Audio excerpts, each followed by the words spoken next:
नमस्कार, मैं हूं धर्मेंद्र। आप देख रहे हैं ऑनलाइन न्यूज इंडिया। एक था गुजरात मॉडल।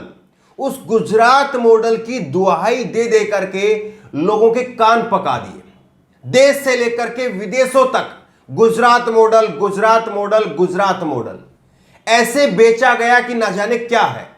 लेकिन उस गुजरात मॉडल की जब हकीकत सबके सामने आई, जब उसका ढोल फटा है, तो आपको जानकर के हैरानी होगी कि किस बुरी हालत में गुजरात मॉडल पहुंच गया। गुजरात के अंदर 22 पुराने मंत्रियों के इस्तीफे ले लिए गए। 22 मंत्रियों के इस्तीफे ले लिए गए। गुजरात के अंदर पूरी की पूरी सरकार पलट करके रख दी गई। मजाक है क्या? आप लोकतंत्र में सरकार चला रहे हैं या क्या कर रहे हैं आपने मुख्यमंत्री को बदल दिया, आपने उप मुख्यमंत्री को बदल दिया, आपने कैबिनेट के सारे मंत्रियों को बदल दिया। 22 के 22 चेहरे जो है आपने नए रख दिए। ये क्या कर रहे हैं आप? अगर आपको सरकार बदलने का, या आपको लग रहा था जो आपके पहले से मौजूदा विधायक थे, विजय रूपाणी आपके मुख्यमंत्री थे, नितिन पटेल उप मुख्यमंत्री थे, उनके साथ में 22 जो और चेहरे थे, अगर आपको लगता था कि वो इतने नकारा निकम्मे हैं, चुनाव करवा लेते दोबारा। पब्लिक बता देती, जनता बता देती कि आपके कौन काबिल है और कौन नाकाबिल है, आपको पता चल जाता। लेकिन आपने कैसे पूरे के पूरे गुजरात मॉडल में पूरी की पूरी सरकार को बदल करके रख दिया। और सबसे बड़ी बात यह है, हैरानी की बात है इसमें, कि स्पीकर तक को नहीं छोड़ा गया है। स्पीकर तक को जो है वो मंत्रिमंडल में शामिल कर लिया। ऐसा शायद राजनीतिक इतिहास में कभी नहीं हुआ होगा। खबर बेहद दिलचस्प है।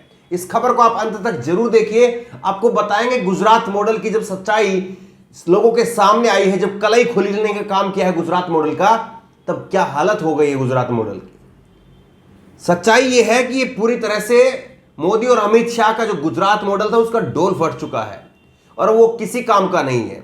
ये खबर आप देखिए। गुजरात में स्पीकर से इस्तीफा देकर के ली मंत्री पद की शपथ, जाने कौन है भूपेंद्र की 24 नए मंत्री। तो ये मीडिया जो है अब इसको मास्टर स्ट्रोक बताएगा। ये नाकामी कहने का किसी के अंदर जो है दम नहीं है। किसी से ये पूछने का दम नहीं है कि भैया जो पहले के थे उनकी कोई जवाबदेही थी या नहीं थी। ये लोकतंत्र के साथ में क्रूर मजाक है। एक वाकई क्रूर मजाक है। हो सकता है कि आपका मुख्यमंत्री फेल कर जाए, हो सकता है आपका उप मुख्यमंत्री फेल कर जाए, हो सकता है कि आपके कैबिनेट के कुछ 2-4 चेहरे फेल कर जाए, कुछ 2-4 चेहरे जो है वो भ्रष्टाचार में लिप्त पा जाए, लेकिन पूरी की पूरी सरकार आपकी फेल हो गई। क्या मजाक बना रखा है आपने? ऐसे तो कोई कंपनी में भी बदलता नहीं है। जैसे आप सरकार में बदल रहे हैं, ऐसे तो कोई कंपनी में नहीं बदलता है कि कंपनी में पूरा सीईओ, मैनेजर, उसके बाद में डिप्टी मैनेजर सब के सब चेंज कर दिए तुमने। ऐसे कोई कंपनी में भी नहीं करता है। लेकिन सबसे बड़ी बात यह है, हैरानी की बात है, कि स्पीकर जो है वो एक न्यूट्रल पद होता है। जैसे ओम बिरला को आप जानते हैं, लोकसभा के अंदर वो स्पीकर है, और ओम बिरला को आज कोई कहे कि उनको इस्तीफा दे करके मंत्रिमंडल में शामिल करवा लिया गया। आज ओम बिरला का काम क्या है? ओम बिरला का काम यह है कि वो बीजेपी के सांसदों को चुप कराते हैं, कांग्रेस के सांसदों को चुप कराते हैं और सदन को चलाने का काम करते हैं, एक न्यूट्रल आदमी की तरह से, और उनका वोट भी काउंट नहीं होता है। लेकिन उसी ओम बिरला को अगर इस्तीफा दे करके अगर मंत्रिमंडल में शामिल करवा लिया जाए, इसका मतलब क्या है, इसके मायने क्या है, आप समझ करके देखिए इस बात को। और इस पर जो है वो कांग्रेस के प्रवक्ता रणदीप सुरजेवाला ने तंज कसा और लिखा है, मोदी शाह का गुजरात मॉडल खुद बेदाग दिखाने व अपनी चौतरफा नाकामियों को छिपाने के लिए रूपाणी कैबिनेट के सभी 22 मंत्री कैबिनेट से बाहर। मोदी जी यदि वो सब नाकाबिल थे तो उन्हें मंत्री बनाया क्यों, और अगर काबिल थे तो मंत्री कैबिनेट से निकाला क्यों? कितना बेवकूफ बनाएंगे? देश जवाब मांगता है। वाकई देश जवाब मांग रहा है, गुजरात जवाब मांग रहा है कि आप कर क्या रहे हैं। 4 साल तक आपने जिसके हाथ में प्रदेश को सौंप करके रखा, आपको उन पर भरोसा नहीं है। 4 साल तक जो प्रदेश को चला रहे थे, सोच करके देखिए। आप कोई भी समस्या है, आपके अंदर यह भरोसा होता है कि हमारा मुख्यमंत्री, हमारा मंत्री, हमारा विधायक वो सुनेगा। आप सबको बदल करके रख दे रहे हैं। ये कहां का जो है वो लोकतांत्रिक प्रक्रिया चल रही। और सबसे बड़ी बात यह है, 22 मंत्रियों के इस्तीफे हो गए। नितिन पटेल कैमरे के सामने आकर के रोने लग गए, लेकिन किसी की हिम्मत नहीं है कि कोई चूं कर जाए।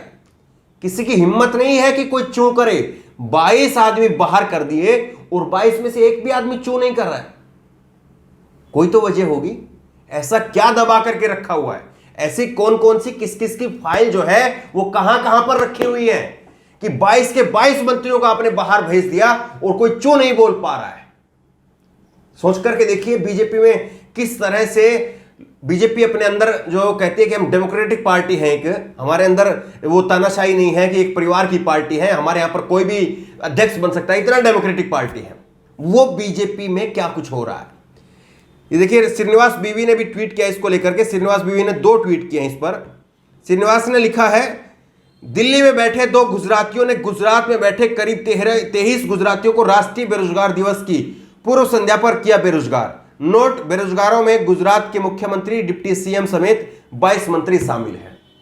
तो ये हालत है गुजरात में, कैसे बेरोजगार कर दिए जाते हैं, कैसे जो है वो रोजगार पर लगाए जाते हैं। और कल जो है नरेंद्र मोदी का जन्मदिन, देश भर में विपक्ष और सभी युवाओं की तरफ से यह ऐलान किया गया है कि वो बेरोजगारी के रूप में मनाने वाले, क्योंकि नरेंद्र मोदी बेरोजगारों की फौज खड़ी कर रहे हैं, इसलिए जो है। एक और ट्वीट किया है श्रीनिवास ने, गुजरात मंत्रिमंडल, CM, deputy CM, speaker, minister सारे ऑल आउट, मतलब शर्म लिहाज मर्यादा कुछ भी नहीं बाकी, गजब तानाशाही का दौर है। तो वाकई गजब तानाशाही का दौर है। आप ये सरकार चला रहे हैं, इस तरह से सरकार चलती है। और सबसे बड़ी बात यह है कि इनको लगता है कि हम जीत जाएंगे, क्योंकि इनको ये दिखाई दे रहा है। ये पत्रिका की खबर आप देखिए, एमसीडी की तर्ज पर यूपी नगर निकाय चुनाव में भी नए प्रत्याशी उतार सकती है बीजेपी। दिल्ली के अंदर एमसीडी के चुनाव हुए थे और 2015 के इन एमसीडी के चुनाव में बीजेपी ने सारे के सारे नए चेहरे उतारे थे, किसी को भी पुराने को टिकट नहीं दिया था। वो फिर भी समझ में आता है कि आप जो है वो पीछे के जो थे उनको हटा रहे हैं। लेकिन चलती हुई सरकार में आप सबको हटा दें तो आप कहीं तो अपनी रिस्पॉन्सिबिलिटी लीजिए, कहीं तो अपना जो है वो जवाबदेही तय कीजिए। लेकिन कैसे सब कुछ हो रहा है और मीडिया इस पर जो है वो कहेगा कि मास्टर स्ट्रोक है। ये वाकई नाकामियों से भरा स्ट्रोक है, जिस पर सवाल पूछे जाने चाहिए, जिस पर जवाबदेही तय होनी चाहिए कि फिर गुजरात को चला कौन रहा है। अगर वो 23 के 23 पूरी तरह से नकारे निकम्मे हैं तो उनके ऊपर जो बैठे हैं वो क्या कर रहे थे 4 साल तक? उनको भनक ही नहीं लगी 4 साल तक। मोदी और अमित शाह दोनों गुजरात से आते हैं, बीजेपी के सर्वे सर्वा हैं, फिर वो कर क्या रहे थे आखिरकार? उनको तो गुजरात की चप्पे चप्पे की रोजाना अपडेट मिलती होगी, फिर उसके बावजूद 4 साल तक इस सरकार में बने कैसे हुए थे? और अगर ये इतने काबिल थे तो फिर कैसे इन लोगों को बाहर कर दिया गया? और इन लोगों की कौन सी ऐसी फाइल, कौन सा ऐसा काला चिट्ठा मोदी अमित शाह के पास में है कि कोई 22 में से एक भी चूं करके बाहर नहीं निकल पा रहा है? सोच करके देखिए इस बात को, बात बड़ी गहराई की है। और इस खबर को, इस बात को आगे तक पहुंचाइए अगर आपको सही लगी है तो। इस खबर को लेकर, इस वीडियो को लेकर आपकी जो भी राय हो नीचे कमेंट बॉक्स में अपनी राय जरूर दें। और इसी तरह की तमाम खबरों के लिए ऑनलाइन न्यूज़ इंडिया सब्सक्राइब करें, साथ में जो बेल आइकन है घंटी उसको जरूर दबाएं, ताकि जैसे वीडियो अपलोड करें उसकी नोटिफिकेशन आपको तुरंत मिल सके। धन्यवाद।